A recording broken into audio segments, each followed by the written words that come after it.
ایک عورت گوشت تقسیم کرنے والے کارخانے میں کام کر رہی تھی۔ ایک دن جب وہ اپنے کام کے شیڈول سے فارغ ہو گئی تو وہ گوشت رکھنے کے لیے کمرہ سردخانے میں چلی گئی، کسی چیز کی معلومات کرنے کے لیے، پر بدقسمتی سے دروازہ اس کے پیچھے بند ہو گیا اور وہ عورت بغیر کسی کی مدد کے اندر سردخانے میں پھنس گئی۔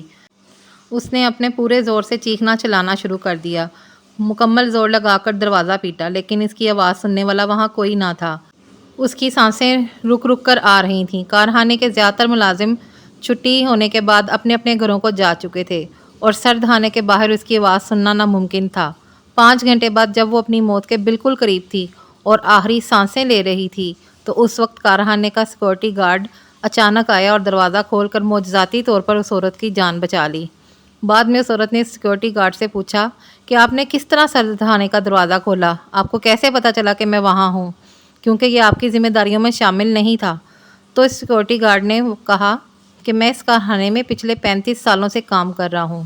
سینکڑوں ملازم ہر روز کارخانے میں آتے ہیں اور واپس جاتے ہیں، لیکن آپ جیسے چند ہی ملازمین ہیں جو ہر صبح آتے ہوئے میرے ساتھ سلام دعا کرتے ہیں اور چھٹی کے وقت مجھے خدا حافظ کہے بنا نہیں جاتے۔ بہت سارے لوگ مجھے ایسا ٹریٹ کرتے ہیں جیسا کہ میرا کوئی وجود ہی نہیں۔ آج بھی جب آپ صبح ڈیوٹی پر آئیں تو آپ نے ہمیشہ کی طرح اچھے انداز میں مجھے صبح بخیر کہا، لیکن چھٹی کے وقت میں نے محسوس کیا کہ آج میں نے آپ کی آواز میں خدا حافظ کل ملاقات ہوگی والا جملہ نہیں سنا، تو مجھے تشویش لاحق ہوئی۔ مجھے پتا تھا کہ آپ مجھے خدا حافظ کہے بغیر جانے والی نہیں، تو میں نے فیصلہ کیا کہ آپ کو کارخانے میں ڈھونڈا جائے کہ کوئی پریشانی تو نہیں، تو لہٰذا میں نے آپ کو ہر جگہ ڈھونڈا۔ ڈھونڈتے ڈھونڈتے میں وہاں تک پہنچ گیا اور سردخانے سے آپ کو الحمدللہ زندہ بچا کے واپس لے آیا۔